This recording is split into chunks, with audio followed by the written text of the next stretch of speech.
Okey, ini slide yang seterusnya berkenaan dengan ada rajah sistem pneumatik lah, basic configuration of pneumatic system.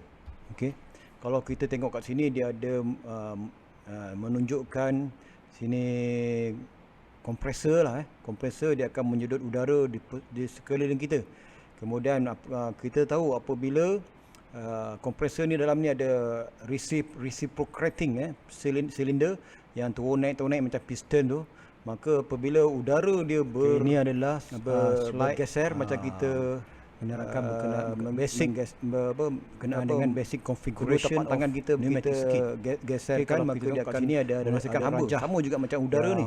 Udara ni bila dia mampatkan, dia akan berlaga sesama dia, maka dia akan meningkatkan suhu. Jadi dia perlukan aftercooler kat sini, dia akan menyejukkan udara yang panas tadi, maka dia akan kat sini, kemudian dia akan masuk ke drain separator kat sinilah.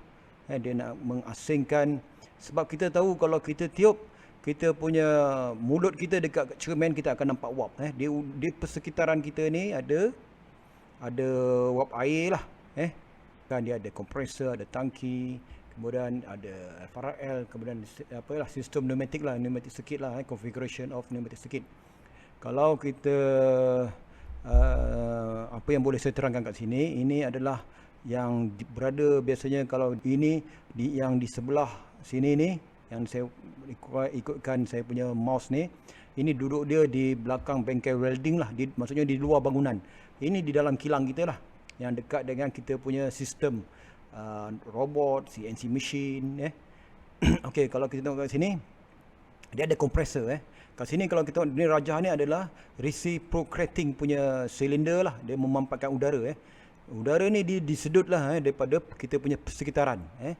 Persekitaran, kita tahu kita punya persekitaran ini adalah ada wap air lah. Kalau kita tiupkan kita punya mulut mulut kita ke cermin, kita akan nampak macam wap air. Jadi kita punya persekitaran ni memang banyak air lah. Jadi apabila dia dekat kompresor ni, dia akan memampatkan udara, udara dia akan bergeser sesama dia lah. Sama macam kita kedua telapak tangan kita akan gosokkan, maka kita akan rasa kita punya telapak tangan tadi akan panas lah. Sama macam udara ni, bila dia silinder ni turun naik, maka udara dimampat, dia akan bergeser sesama dia lah, molekul udara tadi, maka dia akan meningkatkan haba lah. Jadi itu yang perlunya aftercooler ni. Aftercooler ni dia akan menyejukkan udara yang panas tadi.